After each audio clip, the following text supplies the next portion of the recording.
Hey guys, I thought it was about time I do an update on the Nikon Z6II after my initial thoughts on using it for a month, which is the previous video that I shared. So I've been using this since November of last year. It's now May of 2021, and I've shot it a lot in a lot of different scenarios. And here's the end result, right? There's things I think it's better for than my DSLR. There's things I think it's way worse than my DSLR. So the things it's better at: silent shutter, hands down, absolutely love it, especially for waterfowl, any skittish species, absolutely love it, right? Amazing for that. And I gotta say, I love just being out and shooting and not hearing the clacking of the shutter in my ear. It's just a nice thing. So love silent shutter. The flip out LCD to use for low perspective stuff, excellent, absolutely love that as well. It's like having a built-in right angle viewfinder, and I use that all the time when I'm shooting low level stuff, especially when it was winter and I was doing waterfowl. I use this camera almost exclusively during waterfowl season because there wasn't much of a reason for me to use my Nikon D4S at the time. Then it got into spring. I did a little bit of shooting down in Florida, some shorebirds and stuff like that. Good and bad there. I think it's good for most shorebird stuff unless it's like really fast action. So really fast, tiny shorebirds running around and stuff like that. Just didn't quite perform the same way as my DSLR for that. Also shooting into real heavy backlight. Not to say I haven't shot some real heavy backlight stuff with this, but I think it struggles a little bit more to pick up focus than my DSLR. So that was a little bit of a downside, but not a big enough deal. So here's where it gets really bad. I came back from spending some time in Florida, got back here in April, back to New Jersey, and started warbler season. This thing is horrible for warblers. Let me just put it that way. Basically, tiny songbirds in the forest like this. That's what it's bad for. I don't mean specifically warblers, but just that type of shooting. So, you know, for example, bird flies in, lands right here, looks around for a second to feed, boom, he's gone. I miss it every time with this Z6. It just, that initial acquisition of focus is so much slower. And then on top of that, the biggest problem, and I've seen this from every mirrorless company out there, as far as I've been shooting with a lot of clients recently, taking them out for warblers. I've been shooting with people with the brand new Sony A1, the Canon R5 and R6. So top of the line from other camera manufacturers, as well as I've tried it with the Z6II. I will say I think the Z6II is probably the worst of the bunch at this, but here's what happens. You go to get focus on your bird, you miss, it catches the background, right? That happens all the time to every one of us. With my DSLR, I would let off my shutter button, or if you're using back button, let off the focus button, right? And then make sure my focus point is back on the subject, press the focus button again, whether it be the shutter or the back button, and then my DSLR would snap right back. It would search for that bird, and it would grab it. This camera, the Nikon Z6II, will not leave that background. It does not matter how many more times I let go and press that shutter button. Once it has locked focus on the background, I can see the bird clear as day out of focus, but I can see it completely clear right under the focus point. The camera will not try and come back. I have to either rack focus manually, which I can do quite easily with this small setup, but when I'm using my big 500 and I'm on a monopod, and if I'm leaning at a weird angle, it's really cumbersome to get to. Or I have to have a focus preset, which this lens doesn't have, but my 500 does, so I use that often. So I can have a preset really close and then try and grab focus again.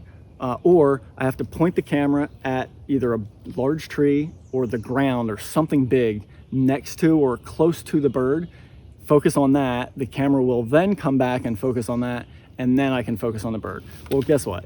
Try and do any of those number of things and hope that that bird's still there, and it's gonna be gone. I have had so many of my clients miss shots over and over again where I've been standing next to them with the DSLR and just nailing them. And I hear that they audibly say out loud, it's stuck on the background, and I'm like, I tell them, just focus on the ground, you know? And by the time all that happens, the bird's gone. So for warbler photography, definitely not a great camera. Now, it's not to say you can't get some great warbler shots with it. I've been shooting it a lot lately because, long story, but I've been shooting it a lot lately for warblers. But especially if you go back to the DSLR after shooting this, it is like a leap forward in technology. all of a sudden everything's snapping into focus real quick. Same lens, same setup, like same exact scenarios, just switch from the Nikon Z6II back to my, I don't know what, 7-8-year-old Nikon D4S, and then all of a sudden I'm grabbing focus way faster. It's way more consistent, it's snappy. If I miss focus, I can get right back to it. That's pretty bad for the mirrorless.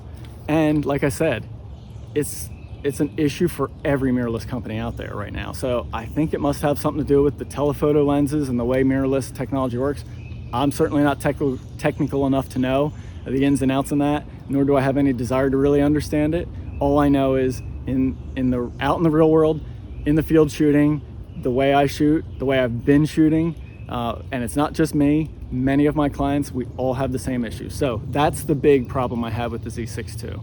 Again, not to say you can't get great shots with it. If it's your only camera, you'll do fine, but just be aware of that limitation. So I just wanted to update everybody on that because I wasn't aware of that. I hadn't shot it enough, and I hadn't shot it in these scenarios when I did my initial thoughts back, gosh, I don't know, 4 or 5 months ago at this point, something like that. So anyway, that's the update. Other than that, still love the camera, the quality outstanding, absolutely love the files out of this. I will say when it does hit focus, I find it to actually be more consistently sharp than my D4S, so that's a positive thing. And what else? Even when it's on mechanical shutter, the silent or not silent shutter, it's still much quieter than my D4S, so that's nice. You know, I mean, this shutter sound right here we go.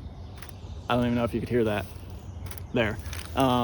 It's not real noisy, whereas my D4S just kind of clanks in your ear. Hey, what's up guys? Of course, I was trying to record that other video while I was out in the middle of shooting, just trying to sneak it in real quick, and I didn't even notice that it got cut off towards the end. So I just wanted to wrap up the video and tell you a few more things that I really like about the Nikon Z6II. So I was talking about the camera shutter sound and how it's quieter, even when it's on mechanical, which is a great thing. And then I want to jump back to the file quality. I get a lot of photos submitted to me. I get to see the raw files from pretty much every camera out there, pretty much every modern camera out there. And so I get to see a lot of those from my mentorship students and really inspect them and view them in Lightroom and compare them and give feedback on them. And I will say, in my opinion, the Z6II has the best quality files in low light as far as just the noise quality at higher ISO settings. That is one of the things I shoot in a lot. So for me, that was an important thing. I've always chosen these lower resolution cameras to help be better in low light versus the higher resolution ones that tend to not be. And so it bears out that way in all the files I've viewed from a lot of these different camera manufacturers. So that has been a nice thing. And then the last thing I want to mention, which I think is obvious to most people using mirrorless, which is the electronic viewfinder. Took me a while to get used to it, but now that I'm used to it, I do absolutely love it. I love being able to see your exposure in the viewfinder. Granted, I've been really good at getting close enough with my exposure with the DSLR. I've shot it for so many years, and I can bounce back and forth between the two, but there's no denying that seeing it live, seeing exactly what you're gonna get, is a nice thing, you know? Even when you can nail your exposure on a DSLR camera, it's just nice seeing it. It's just one less thing you have to kind of calculate because you can visually see it right there. And also, there's a lot of times where I'm pushing my exposure lighter or darker, trying for a certain effect.